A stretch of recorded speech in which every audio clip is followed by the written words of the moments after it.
Meaning Mondays number 11, page 11 of Jordan Peterson's Maps of Meaning. So I'm going to begin right away with the reading of the last bit on page 10 leading into page 11, and where we left off was Nietzsche's quote about the problem of morality itself. So Peterson continues, "This problem of morality, is there anything moral in any realistic general sense, and if so, how might it be comprehended, is a question that has now attained paramount importance. We have the technological power to do anything we want, and certainly anything destructive, potentially anything creative.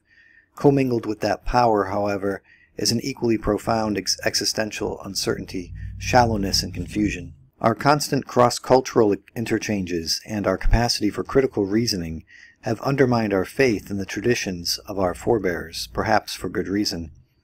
However, the individual cannot live without belief, without action and valuation, and science cannot provide that belief. We must nonetheless put our faith into something. Are the myths we have turned to since the rise of science more sophisticated, less dangerous, and more complete than those we rejected? The ideological structures that dominated social relations in the 20th century appear no less absurd, on the face of it, than the older belief systems they supplanted.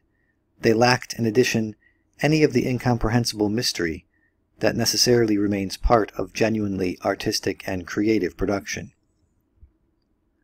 The fundamental propositions of fascism and communism were rational, logical, statable, comprehensible, and terribly wrong.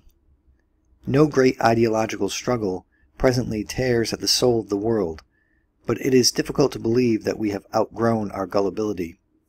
The rise of the New Age movement in the West, for example, as compensation for the decline of traditional spirituality, provides sufficient evidence for our continued ability to swallow a camel while straining at a gnat. Could we do better? Is it possible to understand what might reasonably, even admirably, be believed, after understanding that we must believe? Our vast power makes self-control and perhaps self-comprehension a necessity, so we have the motivation, at least in principle. Furthermore, the time is auspicious. The third Christian millennium is dawning, at the end of an era when we have demonstrated to the apparent satisfaction of everyone that certain forms of social regulation just do not work, even when judged by their own criteria for success. We live in the aftermath of the great statist experiments of the 20th century, after all, conducted as Nietzsche prophesied. Quote, "In the doctrine of socialism, there is hidden, rather badly, a, quote, will to negate life. The human beings, or races that think up such a doctrine, must be bungled. Indeed, I should wish that a few great experiments might prove that in a socialist society life negates itself, cuts off its own roots. The earth is large enough, and man still sufficiently unexhausted. Hence such a practical instruction and demonstratio ad absurdum would not strike me as undesirable, even if it were gained and paid for with a tremendous expenditure of human lives." End quote. There appears to exist some natural, or even, dare it be said, some absolute constraints on the manner in which human beings may act as individuals and in society. Some moral presuppositions and theories are wrong. Human nature is not infinitely malleable. It has become more or less evident, for example, that pure abstract rationality, ungrounded in tradition, the rationality that defined Soviet-style communism from inception to dissolution, appears absolutely unable to determine and make explicit just what it is that should guide individual and social behavior. Some systems do not work, even though they make abstract sense, even more sense than alternative, currently operative, incomprehensible, haphazardly evolved systems. Some patterns of interpersonal interaction, which constitute the state, insofar as it exists as a model for social behavior, do not produce the ends they are supposed to produce, cannot sustain themselves over time, and may even produce contrary ends, devouring those who profess their value and enact them. Perhaps this is because planned, logical, and intelligible systems fail to make allowance for the irrational, transcendent, incomprehensible, and often ridiculous aspect of human character, as described by Dostoevsky. And then he gets into a lengthy quote by Dostoevsky on page 12. I thought this was one of the more readable pages of Maps of Meaning so far, that we've gotten through 10 of them. I think he's hit more of a stride. It seems to flow better. Maybe it's perhaps because I'm more familiar with the ideas he's been laying out in the previous 10 pages. It seems easier to understand, and like I said, it just flows a lot better in my opinion. So I have a couple of slides here, just sort of restating what Peterson just went over there. So he begins with the problem of morality, using Nietzsche as a jumping off point. So is there anything moral, and if so, how might it be comprehended? And this again reminded me of his whole talks with Sam Harris and Matt Dillahunty, and it really got me thinking how much more prepared he was than they were for those talks. And even Sam Harris, who's written multiple books in general about belief and about religion and atheism and so forth, and the moral landscape and so forth, he still seemed very ill-prepared. Now that I'm getting further into Maps of Meaning, even though I'm only 10 pages in, it seems like these are 10 or 11 pages that would really have behooved Sam Harris to have read. I really don't think he even looked at it, judging by how he spoke in those exchanges with Jordan Peterson. So anyway, I'll just continue here. Existential uncertainty, shallowness, and confusion. I thought that was how else can you describe what Sam Harris looked like on stage, or how Matt Dillahunty looked like compared with what Jordan was prepared to present and talk about? And I just made a little note there that it's SH, it's Sam Harris. So they accompany, this existential uncertainty, the shallowness and confusion, this accompanies profound technological powers. And so he keeps emphasizing that, as he did in the preface, that humanity has the power to destroy itself and the world. We are at a sort of crossroads in our powers. Constant intercultural exchanges and critical reasoning have undermined faith. I thought that was an interesting way to put it, that the broader our knowledge gets outside of our own culture, that we see other cultures functioning using different belief systems and traditions. Now, as to how well they function, I guess that can be disputed, but we certainly do see other ways of doing things. And then we have our critical reasoning abilities, our post-experimental minds, our modern minds that sort of judge and critique and take apart all of the traditional belief systems brick by brick until there's no longer a great cathedral that inspires awe and obedience, but rather just a pile of bricks that's just natural nothing. A hurricane can produce a pile of bricks. So, but you can't live without belief. So what do you believe if not in the traditional belief systems of old? And this is what he kept trying to get into with Sam Harris and Matt Dillahunty, saying, you have to believe in something, and it's not going to be propositional statements of logic, and it's not going to be something that's a fact, quote unquote. So our faith is put into something, and N.T. Wright, I got into this in the talk he did with Veritas about the gods we believe in today, and he brought up Mammon and Eros and Mars. People are still putting money, material gain, using that as their god, erotic love as their god, and violence as a modern god. Certainly in our world today, you can see these primitive ancient gods still enslaving the hearts and minds of mankind.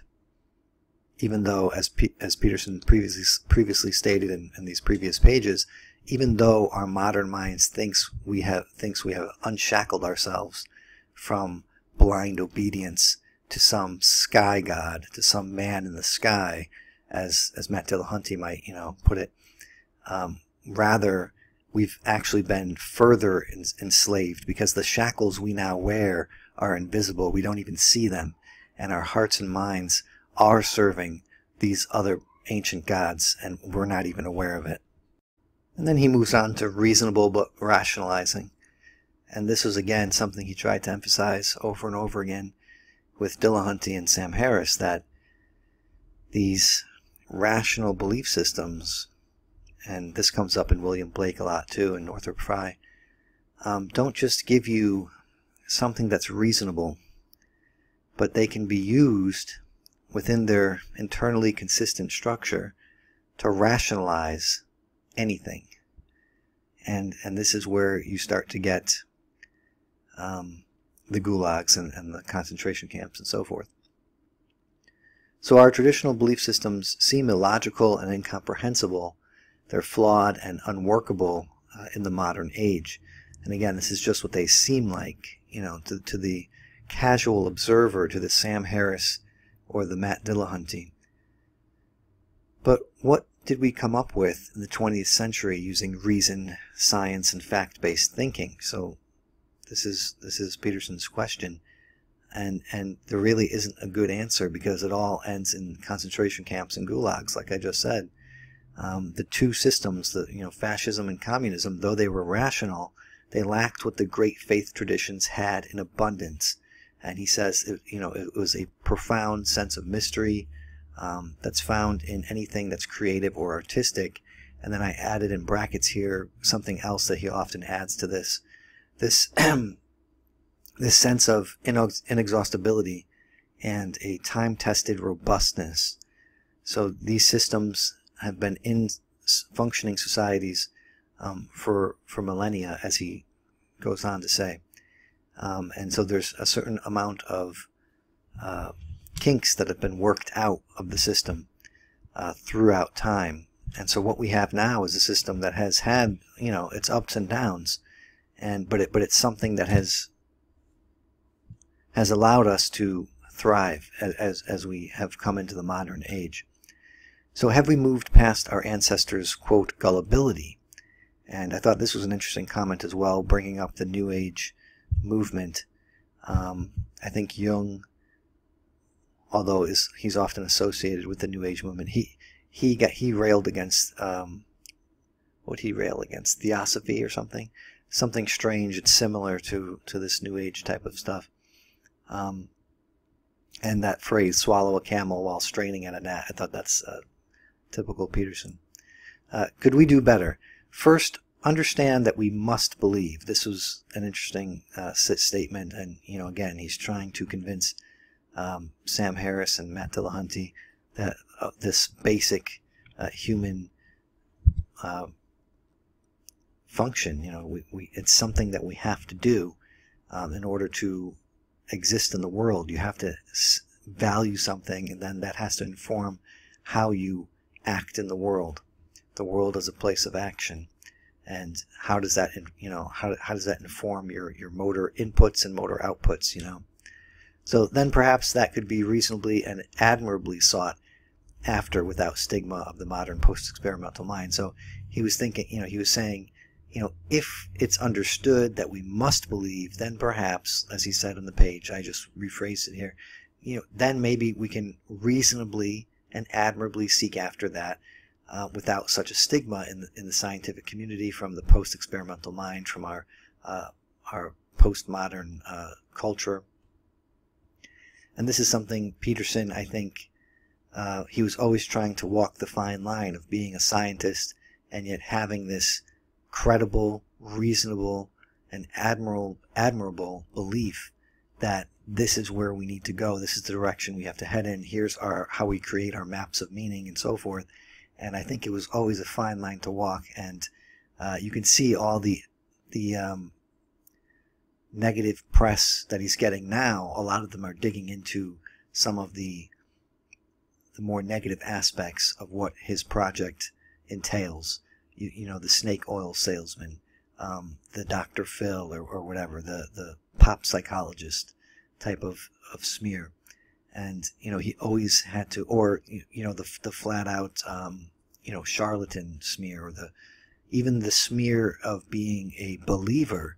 That's something he's also been trying to walk a fine line between being just an atheistic scientist who's dispassionate and has no beliefs, and someone who does act as if God exists. And in the recent British GQ interview, he says that this phrase, acting as if God exists, is what he calls belief. So if the answer to that first question is yes, then the answer to do you believe in God is also yes, because the first is just another way of saying do you believe in God from his perspective, and that's, I believe I'm quoting that accurately right from that interview. I will be getting into that as I work my way through that long interview. It was over an hour, maybe an hour and a half or so. So because of our technological powers, self-control and self-knowledge are a necessity, he says, and these are two major psychological quests.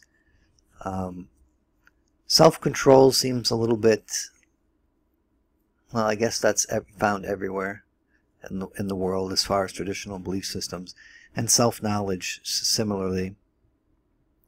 The dawning of the third Christian millennium, I thought that was interesting. So, he references Aeon a lot, Jung's in one of Jung's collected works, and he says that was like the most frightening book he's ever read. There's a lot of interesting things in there. I have to reread it to get a better sense of it, because I only read it one time about I don't know, almost a year ago now. So what works? Don't we know by now? So we're at the cusp of having divine powers, basically, through technology.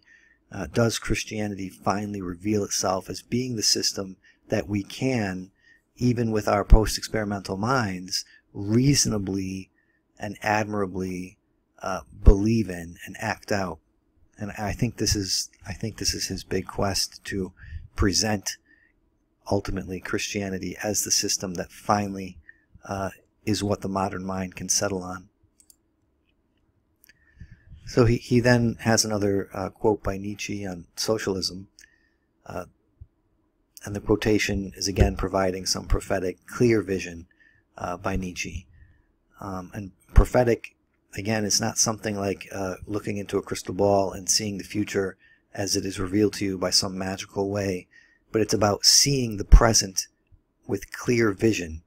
And this is something I think Jordan Peterson usually does. The Twitter thing is the big exception, and I think it's funny how the exception has turned into the rule for a lot of people when considering what Peterson has to say. They point out the exception to this pretty broad work that he's done, this whole Maps of Meaning book, and they pick out one little tweet and say, well, here you go, he doesn't know what's going on. It just kind of drives me crazy sometimes to see people act like that. But I guess that's how people are. So Peterson and Nietzsche both, I think, have this clear vision of what's going on for the most part. Again, both people can make mistakes and are wrong sometimes. Socialism is rotten at its core. This is what Nietzsche is saying, but humanity needs to sort of experiment with it and prove that this is so. So Nietzsche can see it, but he thinks that other people will be blind to it unless the bodies pile up.